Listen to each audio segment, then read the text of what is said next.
ये लहरीदार चूनर माथे पे डाल के बाबा बोला बन जाओ बोली घूंघट निकाल के बोला बन जाओ बोली घूंघट निकाल के।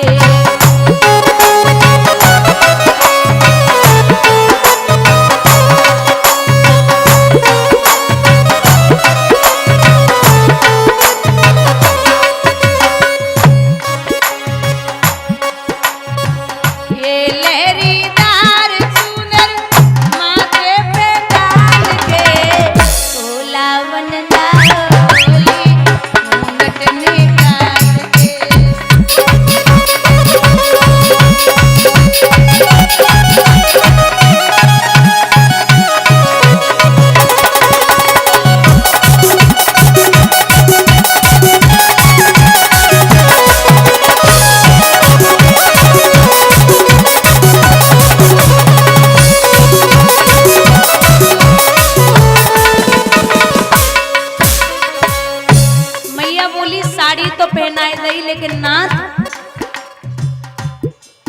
ए सर पर धरोगे कहाँ धरोगे ये बिच्छू और माला अरे चंदा का उजियारा।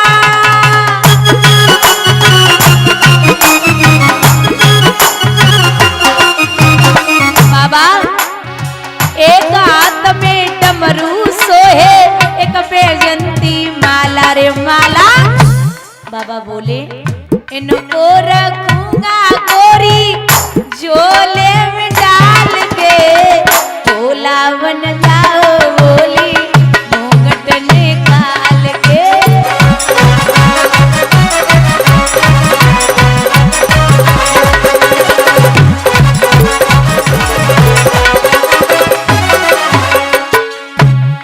एक बात कही बाबा से मैया ने सब तो छुपेगा नहीं छुपेगा ये गंगा का पानी अरे ये गंगा का पानी।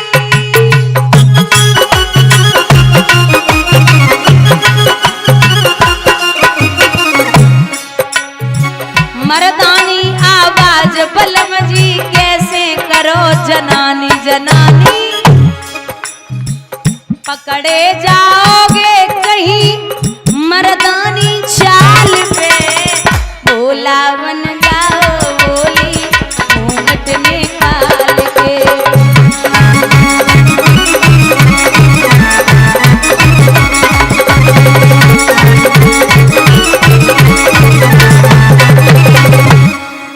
जवाब दिया बहुत बार समझा के लेकिन नहीं माने लेके मैया चली आगे आगे बाबा पीछे पीछे मैया। तो एक बात कही मैया ने कि तुम हमें हमारे पति नाए सहेली हो तो तुम पीछे चलो और हम आगे चल रहे। अब मैया आगे है गई बाबा पीछे है गए। आगे जाए के महाराष्ट्र के गेट पे ललिता पहरा लगाई रही तो ललिता को देखो अब पार्वती को तो पहले से ही जान पहचान सो पार्वती तो निकल गई लेकिन भोले बाबा लंबो घूंघट मारे खड़े। ललिता बोली जी कौन है बहना जाको मुख दिखाओ ना जी कौन है। बोले जी हमारे लला कार्तिक की बहू है। बोले शादी कब कर ली आपने बुलायो ना है। बोले अबे जल्दी जल्दी में है गई सुकाऊ बुलाए ना पायो। बोले कोई बात ना है तुमने शादी में ना बुलायो बहू को मुंह दिखाई दे। बाबा बोले जन नकटी ना मानेगी। पार्वती बोली कि बाबरी है गई पवन के मुंह को बाजार हाट देखे जावे पहू को मुंह घर पे देखो 100-500 रुपया दे तब बहू को मुंह देखो। बोली बात तो सही है। अब जैसे ही बाबा अंदर बढ़े सो ललिता पार्वती से बोली बहना एक बात पूछनी है क्या तुमने ऐसो कैसो ब्याह करो। बोले क्यों क्या कमी है। बोले बहना तुम्हें क्यों बहू ना मिली सो जो खम्मा उठाए लाई इतनी लंबी चौड़ी जब कोई बहू के लक्षण दिखाई ना दे रहे जे बहू है। बाबा घूंघट में दांती पीस रहे तो कैलाश पर्वत भया तब तो बता वहां से अंदर प्रवेश कर गए। और मैं बार बार समझाती हूँ कि जो गोपियां थी ना, बहुत ध्यान से सुनना, जितने बुजुर्ग बैठे दादा, ये गोपियां कोई साधारण नहीं है। मैंने अभी अभी कहा था कि 6 वर्ष से लगाए के और 120 साल तक की गोपियां, और कोई साधारण ना है। जे त्रेता युग में संत थे, और रावण को मार के हमारे राम जी जब वापस आ रहे थे तो इन संतों ने वर्षों तक तपस्या की थी और प्रभु की बड़ी इंतजार में बैठे रहे। भगवान जब लौट के आए तो संतों से भगवान ने कहा कि माफ करना, अभी तो राज तिलक का मुहूर्त निकला जा रहा है, अब मैं यहाँ तो आपसे भेंट नहीं कर सकता।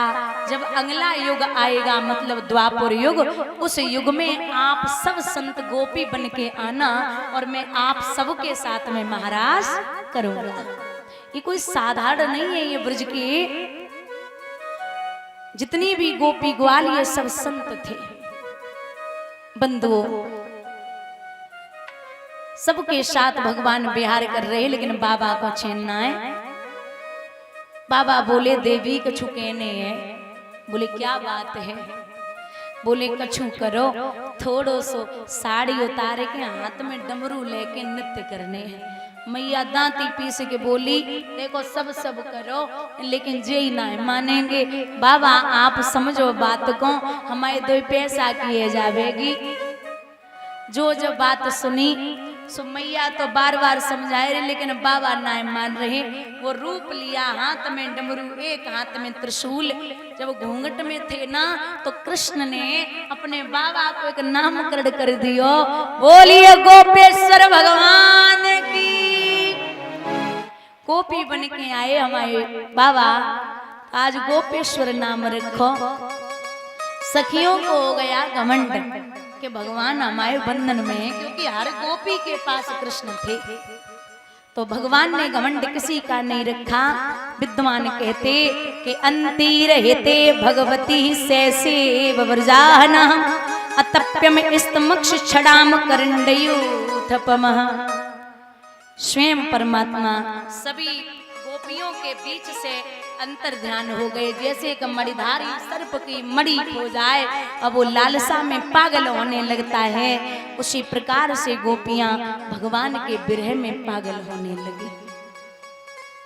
इधर जब घमंड दूर हुआ, गोपियां रो रही हैं, तो प्रभु ने आकर के पुनः उनको दर्शन दिए हैं। पूर्ण महाराज करके हमारे बिहारी अंतर ध्यान हुए। एक गोपी, अच्छा आप ये बताइए सबसे सुंदर दुनिया में कौन है? सबसे सुंदर दुनिया में है अप्सराएं। कौन है? अप्सराएं। 100 अप्सराओं की सुंदरता एक तरफ, 100, और ब्रज की एक गोपी की सुंदरता एक तरफ। इतनी सुंदर थी ब्रज की गोपी, जो भगवान के बिना एक पल नहीं रह सकती थी। ये कृष्ण ने एक दिन कहा कि मैं आपके यहाँ आऊंगा। प्रभु ने, महाराज गोपी ने घंटी बांधी अपने दरवाजे पर और बजाना कहा है कि जब कृष्ण आए तो तू बजना प्रारंभ कर देना। भगवान आए, घंटी नाए बजी, मटकी उतारी, घंटी फिर नाए बजी। भगवान ने जमीन पे माखन फैलायो, घंटी फिर नाए बजी, और जैसे ही भगवान ने मुंह की तरफ लगा हुए घंटी ने बजना शुरू कर दिया। भगवान बोले क्या कर रही है रे, पिटवाएगी क्या? तो वो घंटी जवाब दे रही है, अरे ओ माधव आप आए हम नाए बजे, मटकी उतारी हम नाए बजे, ग्वाल बालन को माखन दियो हम नाए बजे, जमीन पे फैलायो हम नाए बजे। लेकिन यहाँ संत और विद्वान बैठे हैं, जब ठाकुर जी भोग लगाते हैं तो घंटी को बजना पड़ता है। बिना घंटी के आप भोग पूर्ण नहीं कर सकते। तो कहा आप अपना कार्य कर रहे और मैं अपना कार्य कर रही हूं। ऐसी कृष्ण की लीलाएं। और तो छोड़ो, एक बाल्यावस्था की बड़ी प्यारी कथा आती है। कृष्ण एक दिन मैया की गोदी में बैठे, सो हमारे कान्हा की निगाह चंद्रमा पे पड़ी। जो चंद्रमा पे पड़ी सो मैया सो बोले मैया जी का है? मैया बोली लाला जी चंद्रमा है। बोले जे मुँह को अवे ही चाहिए। सो मैया बोली जे तो बड़ी दूर है, कैसे मिलेगो? बोले नहीं मैया, जे चंद्रमा ही चाहिए। सो ऐसी जिद करी। सूरदास जी एक पद लिखते हैं, मैया ने थाली में चंद्रमा की परछाई दिखाई, लेकिन भगवान ने दोनों हाथ थाली में मारे, सो चंद्रमा गायब। अब सूरदास जी लिखते कि चंद्र खिलौना ले हूं सुनो मैया मोरी, चंद्र खिलौना ले हूं सुनो मैया मोरी, जय हो लोटी अवई धरने पे तेरी गोदन आयो सुन मैया मोरी। मैं अभी अभी जमीन पे लौट जाऊंगा, तेरी गोदी में नहीं आऊंगा। मैया बोली लौट जा, बैसू तो इतना कारो और रह जावे को, कोई ब्याह नहीं करेगो। भगवान बोले जे तो धमकी काम नहीं कर रही। सो मैया से बोले प्रभु सुरभि को पे पान न करियो। सुरभि नाम की गाय थी, भगवान बोले उसका दूध नहीं पीऊंगा। सुरभि को पे पान न करियो और बेनी सर न गुथयो सुन मैया मोरी। मैं सर पे जो बेनी भगवान बांधते हैं ना, जूड़ा, उसको बेनी बोलते हैं। तो बोले बेनी नहीं गुथाऊंगा। मैया बोली मत गुथा, अगर 10-20 दिन बाल ना निकाले तो जुआ पड़ जावेंगे, कोई पासों नहीं बैठन दिए। भगवान सोचने लगे जेऊ धमकी काम नहीं कर रही। फिर भगवान बोले कि हो तो पूत में नंद बाबा को तेरो सुतन काए हो सुन मैया मोरी। मैं पूरे व्रज में खबर दे दूंगा कि मैं तेरा बेटा नहीं हूँ। सोई झपट की मैया यशोदा ने छाती से लगा लो, अरे वो बच्चा सब बोले, लेकिन जे ही ना बोले। तो बोले ला चंद्रमा दे। मैया बोली तो कुछ चंद्रमा से बढ़िया चीज दिला तो कैसो रे? बोले चंद्रमा से बढ़िया चीज का है। सो मैया यशोदा हाथ पकड़ के बोली देख बच्चा आगे आओ, बात सुन मोरी, बलदेव न जनयो सुन मैया मोरी। लाला बलदाऊ को मत बताना चंद्रमा से बढ़िया चीज लाए रे। बोले तो ला। तो बोले क्या है? तो हंस समझावत कहती यशोदा तो को नई दुल्हनिया लयो सुन मैया मोरी, नई दुल्हनिया लयो सुन मैया मोरी। भगवान चंद्रमा तो एक सेकंड में ही भूल गए। बोले बऊला अबे चाहिए आज। तो मैया बोली पिया लायक तो है जा। सो भगवान बोले तेरी सो सुन मोरी मैया, मैं तो आज ही ब्याह जय हो सुन मैया मोरी। आज ही चाहिए बहू आज ही। तो सूरदास कुटिल बराती गीत समंगल गए हो सुन मैया मोरी, चंद्र खिलौना लय हो सुन मैया मोरी। भगवान के ऐसे उपद्रव बड़े प्यारे माधव महाराज विद्वान कहते कि एक दिन आप सब श्रवण कर चुके हैं प्रभु की बाल लीलाएं। भगवान की अवस्था रही है 7 साल की। तो धीरे धीरे 5-6 वर्ष के बीच में प्रभु ने एक दिन मैया से जिद करी, माँ मैं गैया चराने के लिए जाऊंगा। मैया बोली जा लाला, लेकिन अगर भूख लगे तो वापस आ जाना। बुजुर्गों बहुत ध्यान से सुनना। वहां जाकर के कृष्ण ने देखा कि भगवान को भूख नहीं लगी, लेकिन ग्वाल बालों को भूख लगी। तो प्रभु ने कहा जाओ यहाँ से कुछ दूरी पर ब्राह्मण देवता स्वर्ग की कामना में यज्ञ कर रहे हैं, तुम उनसे भोजन मांग के आओ।